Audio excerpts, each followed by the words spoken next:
podcast. This is Rick Morton alongside my co-host, Tommy Ford. Tommy, we've got an exciting episode today as we have the opportunity to talk to a true Crimson Tide legend.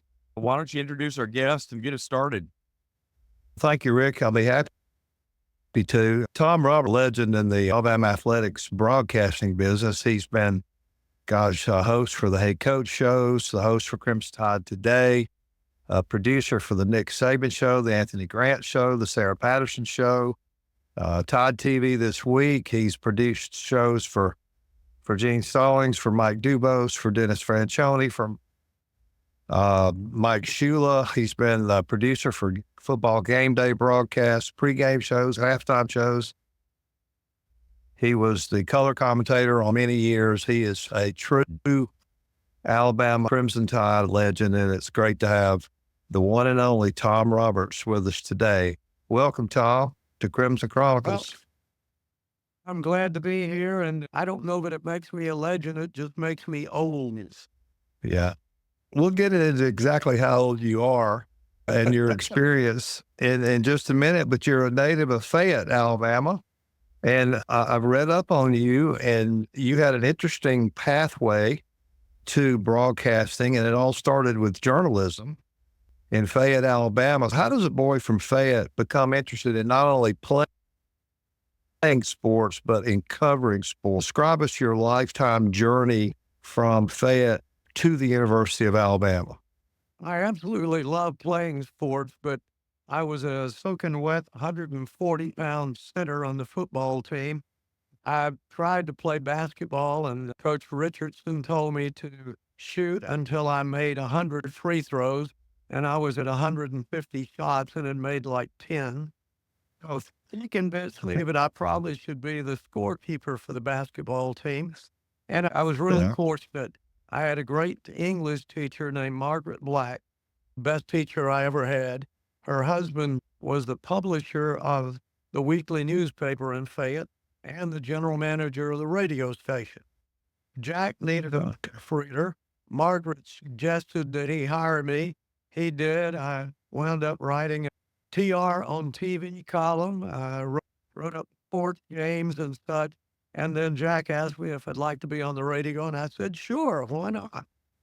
That's how it all got started back in 1963, 64, and whatever I've done in my life, I have to be thankful to Jack and Margaret Black because they really created a pathway.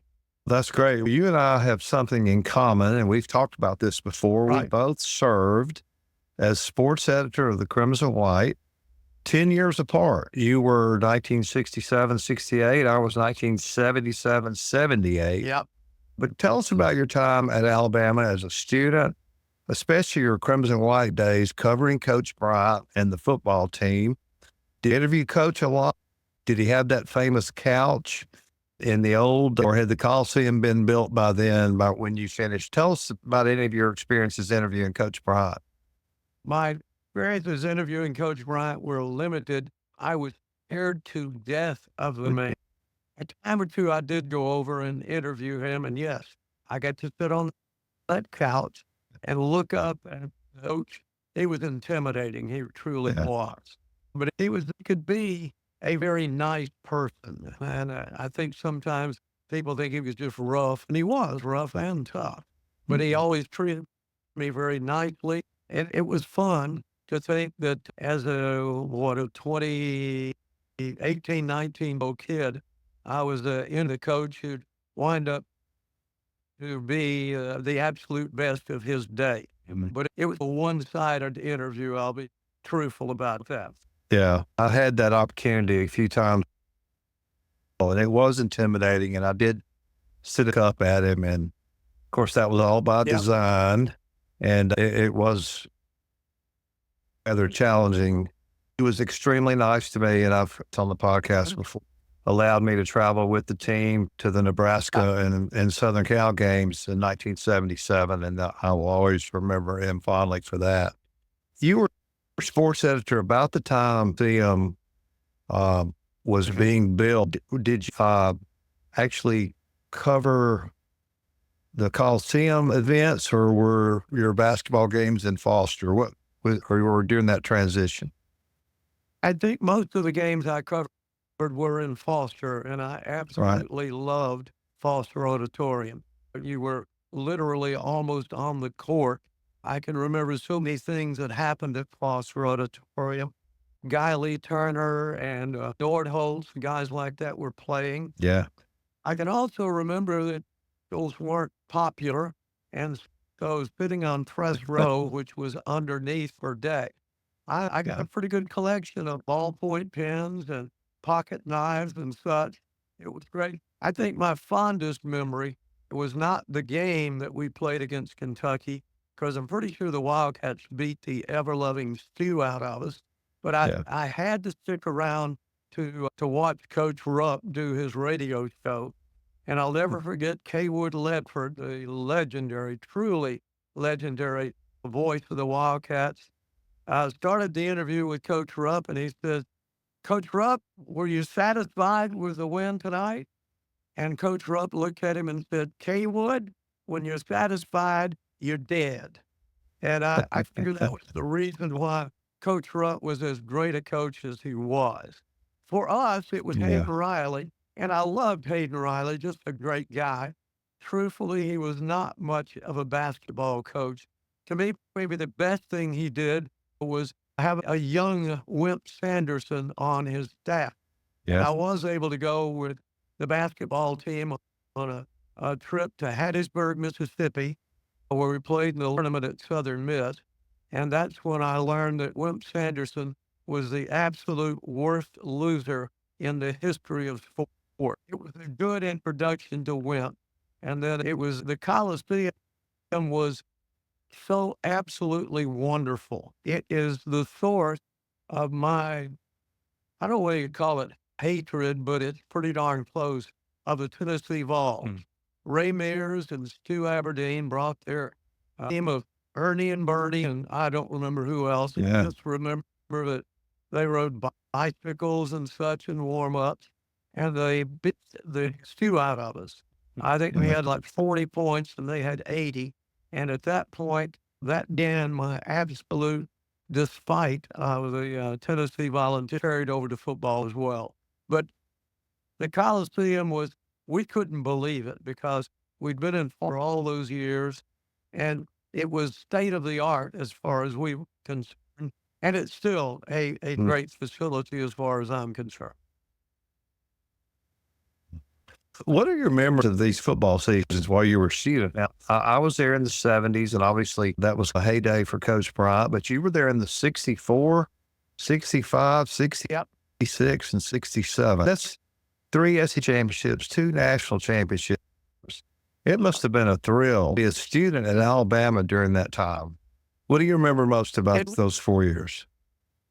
it truly was, Tommy. It was one of those times where everything was perfect. I really didn't know whether Alabama could lose a football game. You got to remember when I was growing up in Fayette was the Whitworth years in Alabama. And I'll never forget, I think it was 54 that we were winless. 55, we finally won a game against Mississippi State. And I was babysitting my grandmother, and she thought I'd lost my mind. I didn't realize then just what kind of wonderful years were ahead of us. Yeah. And during the years that I was at Alabama, as you said, we won 2 national championships. I think always will believe it. We won the third. Yeah. I got to see Joe Namath and Kenny Stabler play quarterback. I got to see some great games. I saw Snake at his best. I guess I was assistant sports editor for the Crimson White in the 66 on Mhm. a Saturday morning. And I think his name was Ray Edwards, that was the sports editor. At Mm. any rate, Ray and I had agreed we'd meet behind the Union Building and make our way to Knoxville, Tennessee. It poured on us every single mile to Knoxville. But we got there, and I'm sitting in the press box, just amazed as a young kid. And I'm sitting with a bunch of Tennessee weekly newspaper guys. So it was a rainy day. Tennessee got ahead of us 10-0. And then Snake led us back I don't remember. I remember the 2-point conversion was to Wayne Cook. We took an 11-10 lead, and I was ecstatic. Well, the Vols took the ensuing kickoff and moved steadily downfield. And all these Tennessee newspaper guys were going crazy. They're supposed to be objective, but they didn't get the apparently right. Move down and they line up for the winning field goal. Gary Wright from Heflin, Alabama, and was wide right. And I stood up and started screaming. And by the time I sat down, there was nobody around me, nobody at all. So it was one of the highlights, a young life, and it's still one of my favorite wins over Tennessee. But of course, 64 and 65, we won the championships. In 66, we should have. I can remember I was a member of Super fraternity, and our house was just at the north end zone of the stadium.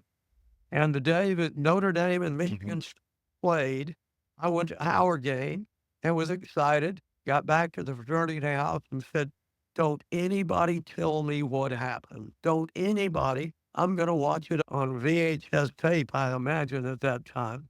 Somebody broke the news that the Irish decided to go for a tie. And of course, they went on to win the national championship. That was one of the more disappointing days and years of my young life. It was a situation where we should have won 3 straight. And because Notre Dame decided to go for the tie. Yeah, we faced a similar situation years later in '70. Of course, you remember that when we lost early to Nebraska in Lincoln and then ran the table, and Notre Dame jumped from 5th to 1st after we hadn't beaten Ohio State so bad. But think of all the coulda, woulda, shouldas in Alabama football history. And we can't regret too much because there have been a whole lot more of actual championships than there were woulda, shoulda, couldas. That's right. Let me ask you this, and UA, tell us about working for the legendary Burt Bank at WTBC Radio, because I knew Burt, and he was quite a guy. You and, Tom Baird and James Spann and Dave Dixon and a bunch of guys worked for him in the mid-'70s, and they tell stories even to this day. So tell us about work for Burt. It's ironic that we're talking on this day when a couple of days ago, there was a small reunion of some of the guys who did work there. Greg Bass and Dave Langford, Jimmy Bank, Tiger Jack Garrett, just some great guys, and everybody had wonderful stories to tell. And it was a dream come true for me. I was working across the river at WNPT when Ralph Bank called and said, my dad and I would love to talk to you. Can you come over? And I did, and they offered me the job. I won't reveal the big signing bonus I got, none, but it was such a good 2 years that I worked for him. I was able to do the play-by-play for Tuscaloosa Black Bears football and basketball.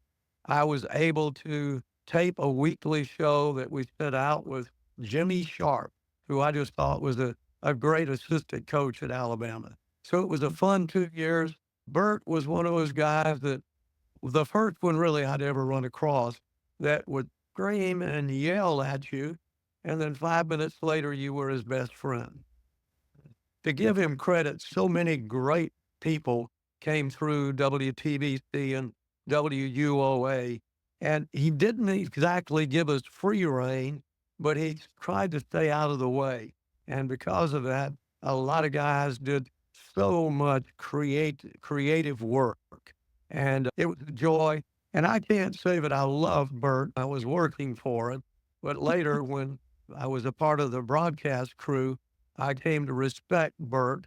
And he was a man that literally started Alabama Radio Network years and years ago, back in the early 50s. And just a wonderful man that obviously a war hero, a political leader in the state. And I got to tell you, all of us who worked at the station, because if he were elected, he spent a lot of time in Montgomery. Yeah, and therefore be out of town. About Burt, because of his wartime, being a prisoner of war, was virtually blind. And it was always an adventure in the car with Bert. I can remember going Yeah. through Birmingham and Bert saying, "Tommy, is that light red? Is that light green?"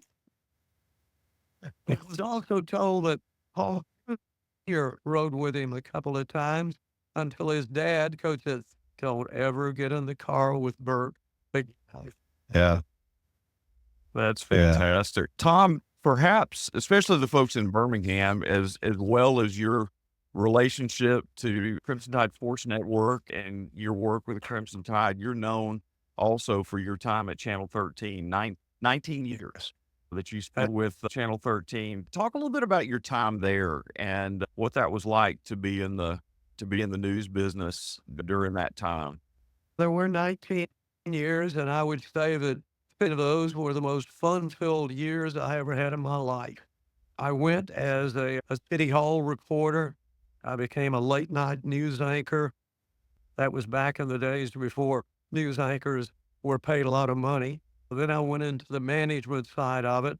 Wendell Harris hired me, another true legend, and he actually let me go for a couple of years to the sports side, where it gives me the pleasure of working with Herb Winches, Steve Phillips, Matt Coulter, truly some great sports guys.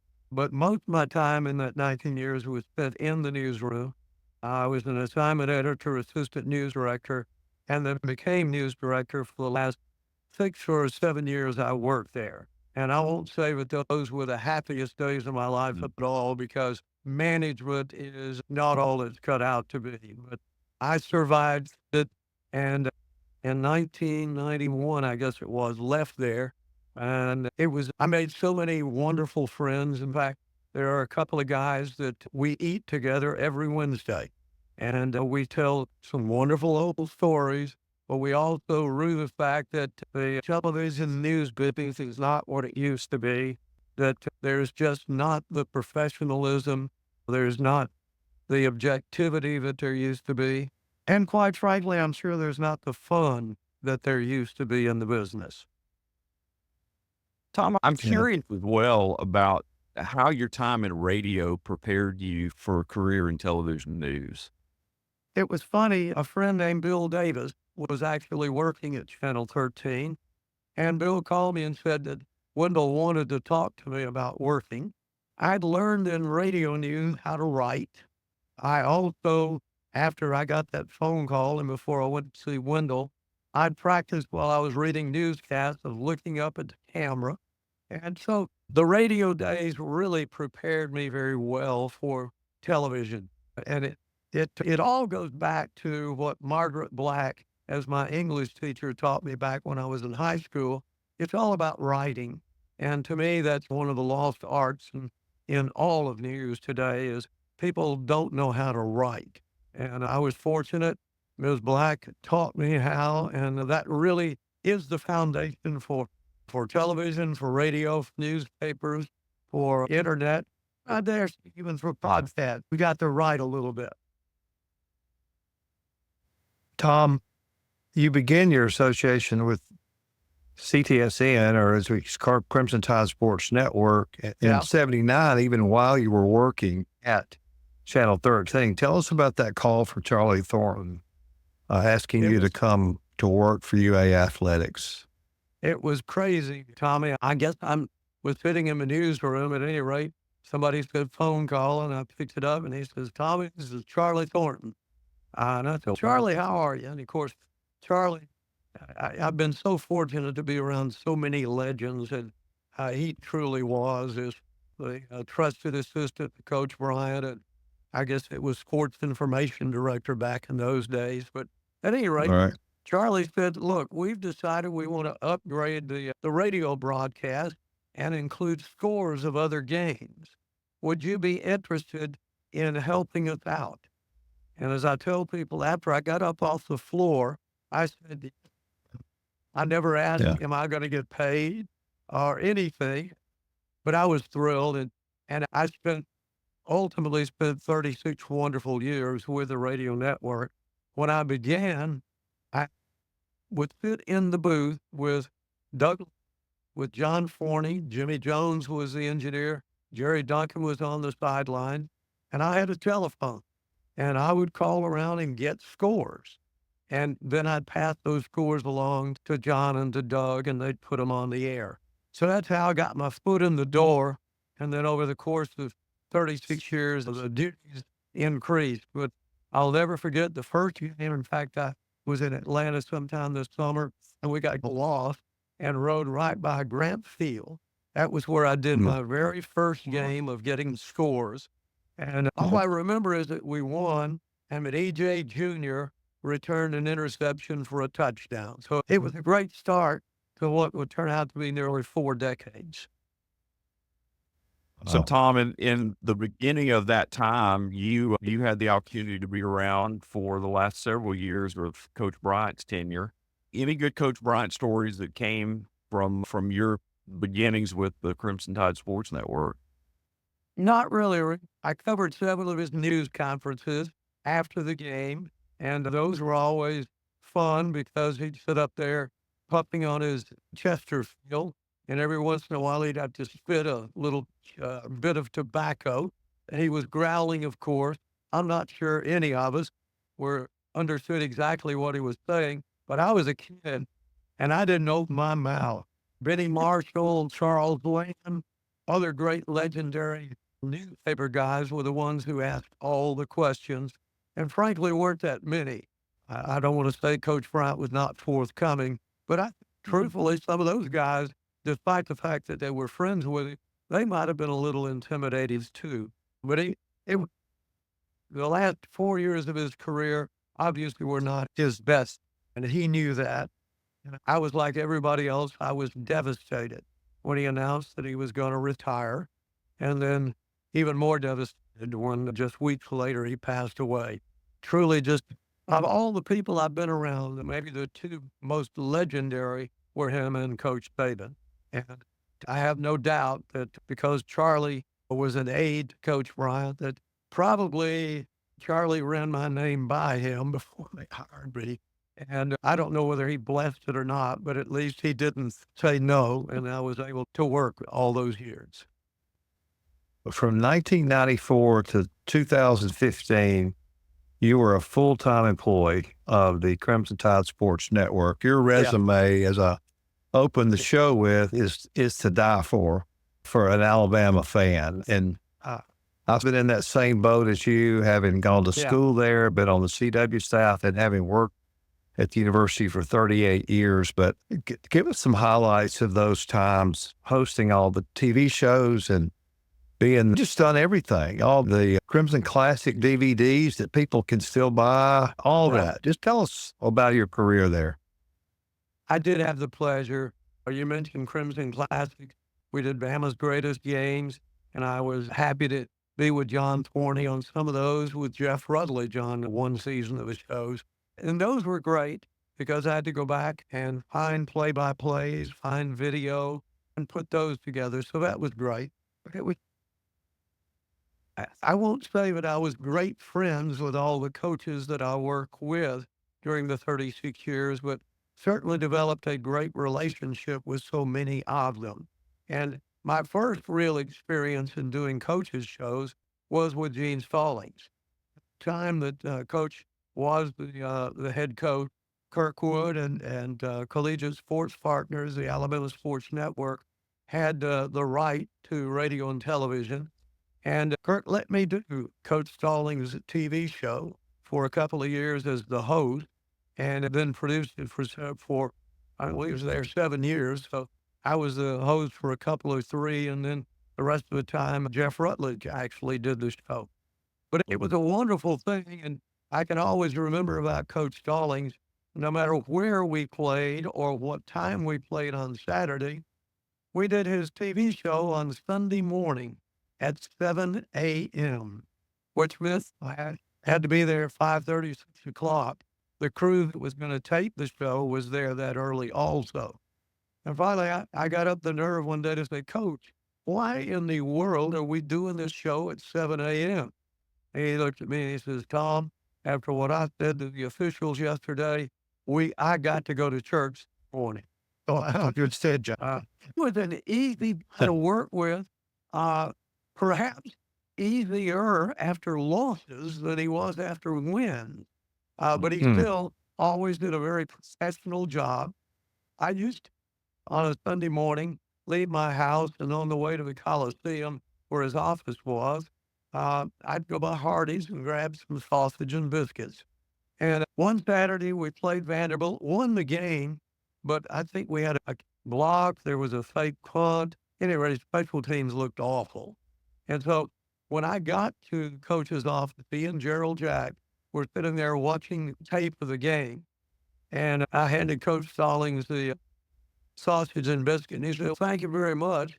I said, "It probably won't make your special teams look any better." Predictably, and I should have had better sense, Ooh. me up one side and down the other.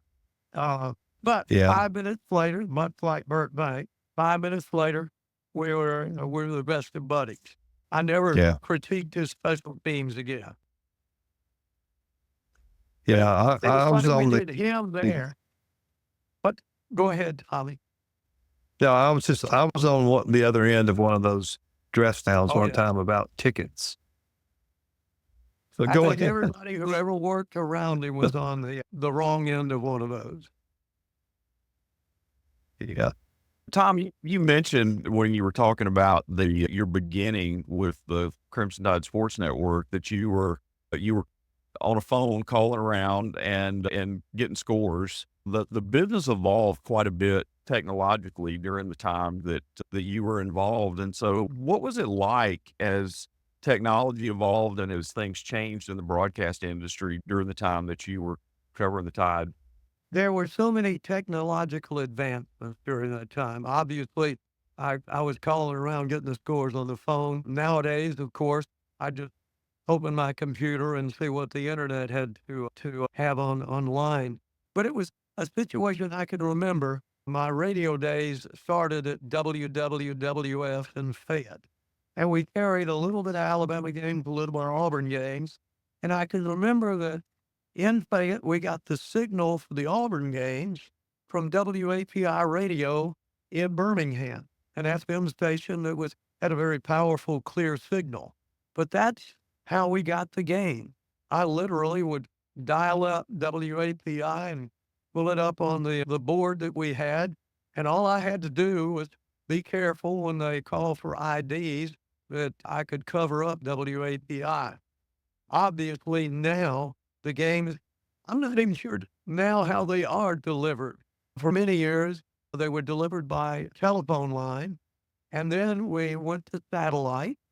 In fact, there were several years where the Auburn network and the Alabama network used the same satellite facilities that were actually located in Auburn, and the games were delivered to the radio stations by satellite.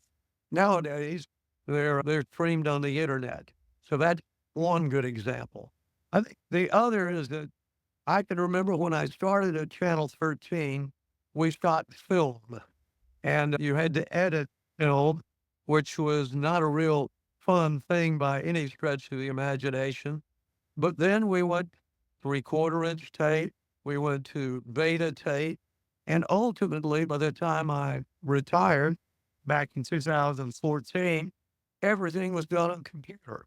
And I used to make a speech about technological advances, Rick, and I say that maybe the best advance in the field of technology was the invention of Advil, because all those other things gave us a lot of headache.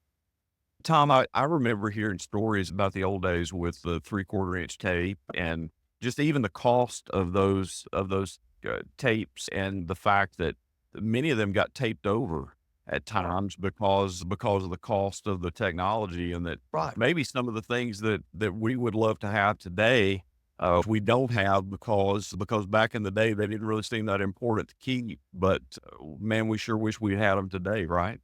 Oh, you're exactly right. I can remember at Channel 13, as we moved out of the film days into 3/4 inch tape, we donated. I mean, we had kept all kinds of film archives, and we donated those to the Birmingham Public Library. I can also remember that from the days of the Alabama Sports Network. I guess it really started with Paul Kennedy. Paul donated all of his game broadcast tapes to the Bryant Museum. And then later, every time we did a TV show, whether it was with a coach's TV show or Crimson Tide This Week, uh, that was a part of the contract we had. We donated those tapes to the Bryant Museum, and we continued to do all of the radio tape. Now, of course, all of that is on computer. But yeah, you're right, Rick. So many wonderful things just aren't there anymore. And some of those, and thankfully, the folks at Golden Plate and Julie Strauss was, I think, the lady who was really in charge of this. They donated so many of the Coach Bryant shows to the Bryant Museum. And so some of those still exist and are in good shape. We actually, Tom, we just had Olivia Arnold on the show, and she actually was talking about that very same thing and about how Golden Flake played a really pivotal role in saving those shows, and the fact that that exists as an archive today is a testament to their foresight. And of course, that Golden Flake and Coke, what are they? A great Fair, says the banner. They truly were pioneers in sponsoring our football broadcast and down through the years being key sponsors. Now, I have to be honest. I feel like this entire interview now, anything else we do from this point forward is just going to be a bonus once we finally got that line delivered. So that's fantastic. But Tom, your involvement with Crimson Tide basketball is such a big part of your relationship to your Crimson Tide athletics. And how did that begin specifically? And talk about your years as part of the basketball program. Those were some of my most enjoyable days, I'll be truthful. Growing up in Fayette, we had decent football teams, but we had some really great basketball teams. And so I've been a basketball fan for 70 years. And when Paul Kennedy took over as the play-by-play man, and actually before that, I did a few games when I was working with Bert. I worked with Doug Layton and Charlie Morton doing, I guess you would call it color analysis. And not a lot of those, but enough that I got my feet wet. And I had an aside here.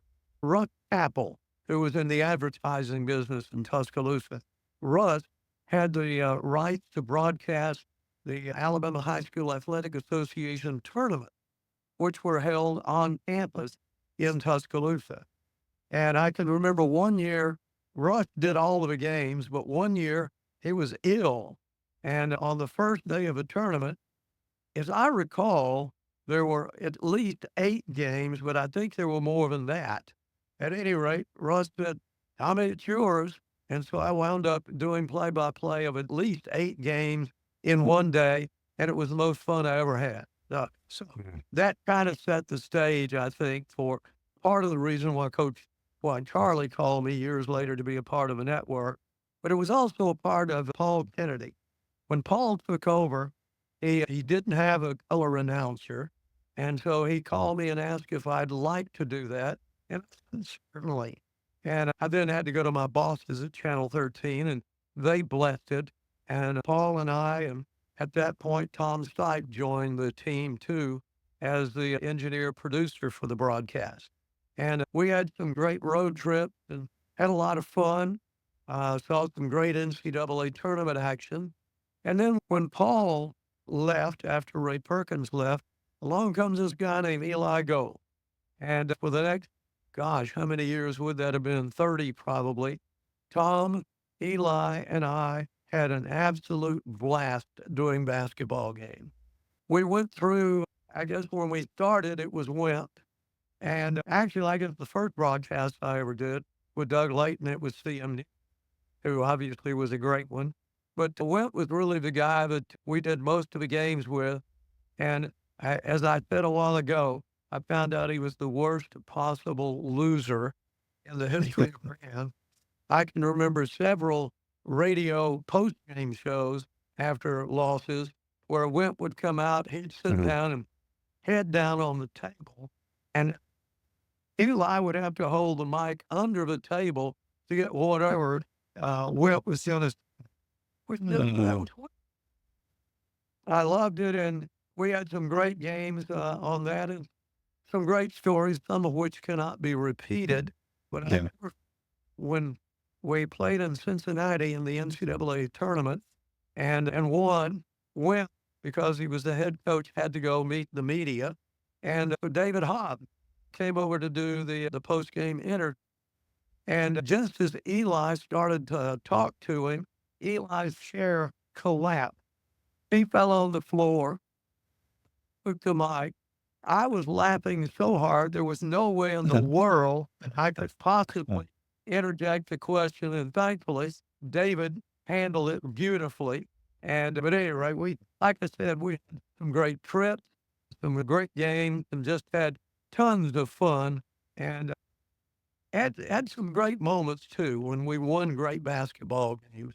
It was so much fun. And then I had the pleasure of continuing to work after Wimp left with David Hobb, with good grief, with Anthony Grant. And those were great years as far as I was concerned, because they were so much fun, and because even the games we lost, we were competitive. The only one, frankly, that I remember where we were not competitive was after the rights were transferred from Crimson Tide Sports Marketing, Collegiate Sports Partners, to Crimson Tide Sports Marketing. There were some cuts made in the broadcast, and David Crane and I journeyed to Auburn, and Auburn administered the worst beating there's ever been. Needless to say, that was the low point. But we had some great moments at Auburn too. And as in any sport, I was thrilled anytime we beat Auburn or Tennessee. You've mentioned so many of these guys you worked with, Eli Gold, then the color commentators, Doug Layton, Kenny Stabler, Jerry Duncan, and then the crew, Butch Owens and Tom Stipe, our friend. Yeah. The memories you must have of all those years must be just incredible. Tell us about working with all those guys, all their personalities and their jokes and their everything. Snake was the best. We had so much fun with Kenny. When Wright Waters, who was our general manager, decided he was going to hire Snake, I really wondered, those guys got a reputation of being a party man and maybe not staying when he should have been and being on time. And I got to say, the whole time he worked with us, he was never late, absolutely never late. But he also had some of the absolute greatest lines, and the two that I always reference. One was off the air.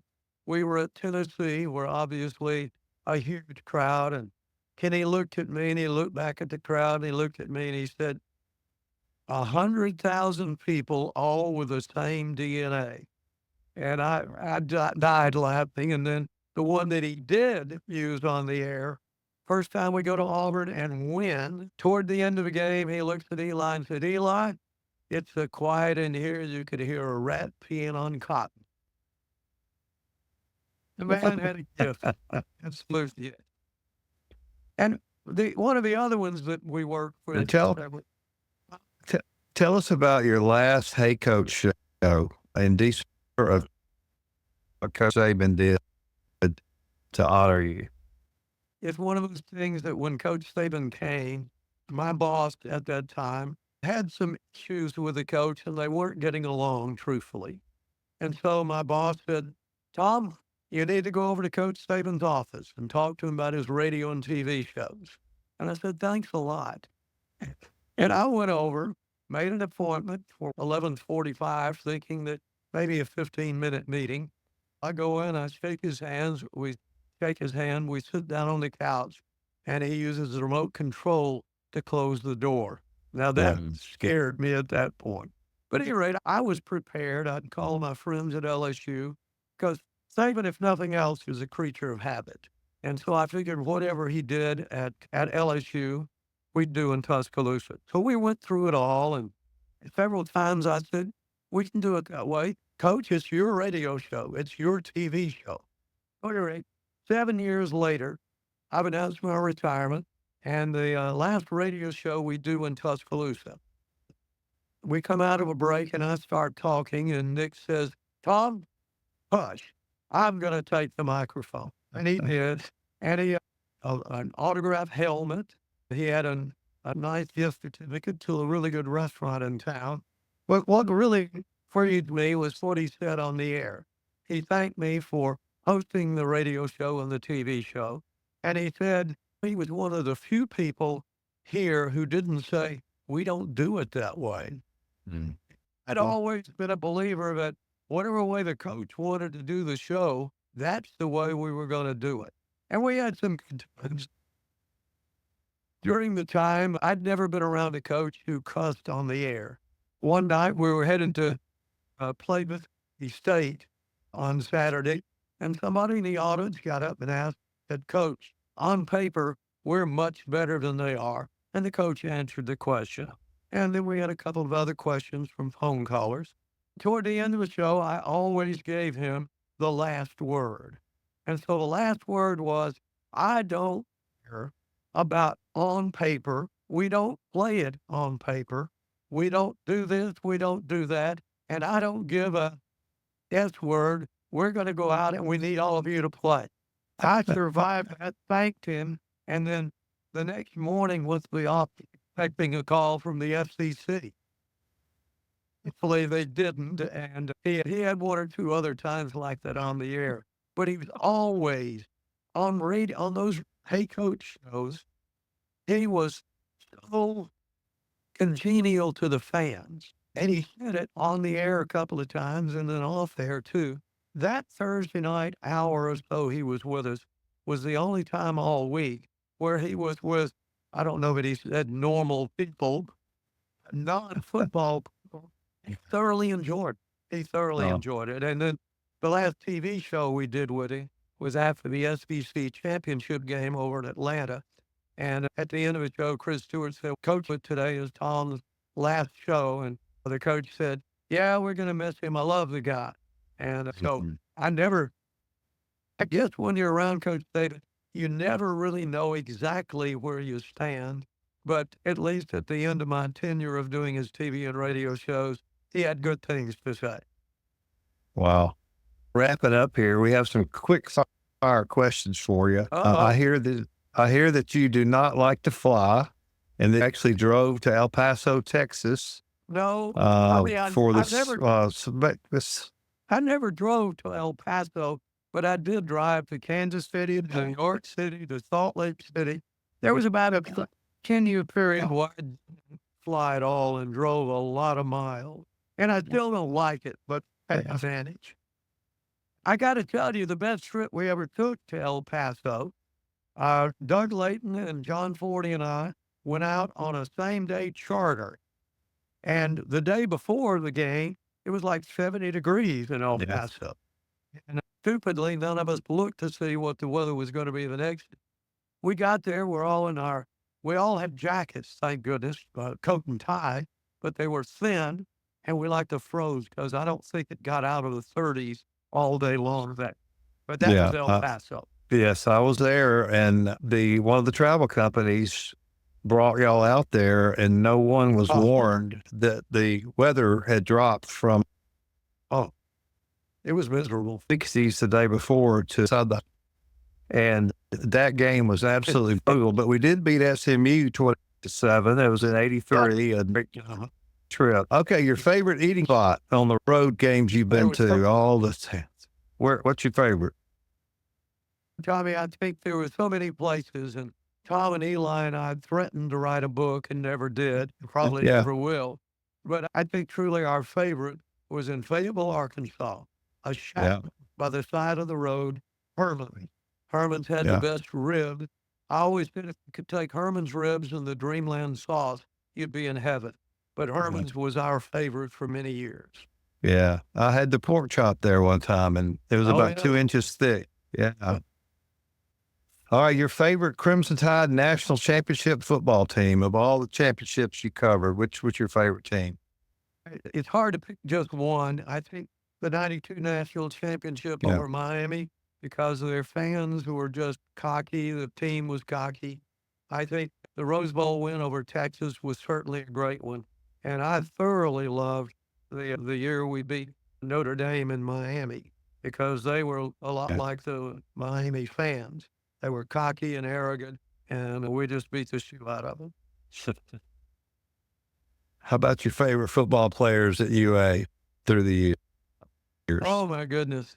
Well, How do you start that?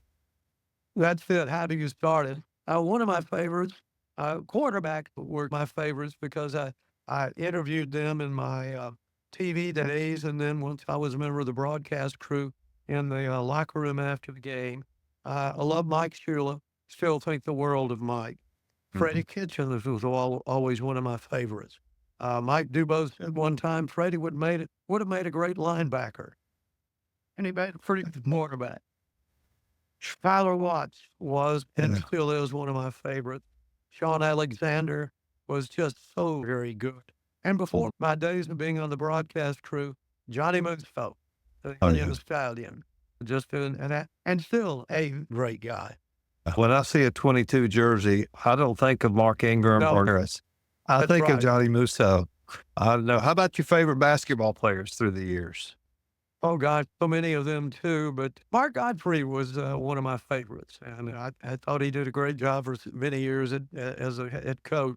Irwin Dudley, I absolutely loved and still do. I think he's just one of the great guys. But my all-time favorite is Antoine Petway with those ruby slippers. Yeah. Tom, give me a favorite Wimp Sanderson story. You've also already given us the stories, head hanging down, and I know you got plenty of them, and I've got plenty of them, but your favorite stories. I'm not sure I can tell many of the Wimp stories on the podcast. I certainly couldn't on over the air, radio, or TV. But he was a guy, maybe one of my favorite memories of him is when Avery Johnson took over the coaching job. And I'm talking with Wimp about that. And he says, I wonder if anybody told him he didn't have any real players. And to me, that's Wimp in a nutshell. He was a realist. We both shared a nasty habit of smoking. Yeah. He'd bummed his share of cigarettes down through. But just one of those great guys. And one of my favorite stories is one of his assistants, Benny Dees. We got on a charter flight coming home from somewhere, I'm not sure where. And we got up in the air and it was bumpy as it could be. And Benny came back down the aisle and said, everybody grab a toe tag so they can identify you. You remember when we played NO and Benny was the head coach and he came out in a plaid jacket in Birmingham? Yes. I could also go into Mississippi State. It was snowing in Tuscaloosa and in Starkville. So Paul Kennedy, Tom Stipe, Russell Harwell, who was a statistician, and I got in a car in Tuscaloosa, went to Meridian, went up Highway 45, and arrived in Starkville probably 15 minutes before the game was supposed to start. And got on the air, and as I recall, I think we lost the game. Don Shea was never Wimp's favorite, to say the least. They got into screaming, yelling arguments, and we were doing the game up in the stand. And our broadcast crew position was right by the Mississippi State position. And Bob Boyd was the head coach at Mississippi. And Wimp comes up, and I swear we thought the two of them were going to get into a fight before we ever started the radio show. Was and still is a unique individual, this house. Yeah, for those of you who don't know, Wimp and his son Barry have a radio show on Tide 100.9 every morning, 7 to 9, Monday through Friday. And I listen to it as much as I can. Oh, it is unbelievable. It's funny to hear them talk because it's the father-son sometimes. And when Wimp gets mad, he starts calling Barry son. He said, listen to me, son. So he always had a love-hate relationship with all of the officials. Yeah. J. Don Rutledge was his favorite. And there was a point in one game where Don had made a call that was we thought it was awful. And Wimp was just chewing on him. And at that time, we were getting beat by about 15. And Don finally turned around and looked and said, you can say anything you want, coach. I'm not going to throw you out. Oh, boy. So great experiences. Rick, close us out. Man, Tom, thank you so much. Thanks for being with us. Thanks for reminiscing over your career and bringing back some great memories for us to enjoy. And we want to wind up tonight the same way we wind up every one of these podcasts. And we want to give the folks that are listening to us the hearty roll tide. So how about a roll tide, Tom? Definitely anytime. Roll Tide. Roll Tide. Thank you, Tom.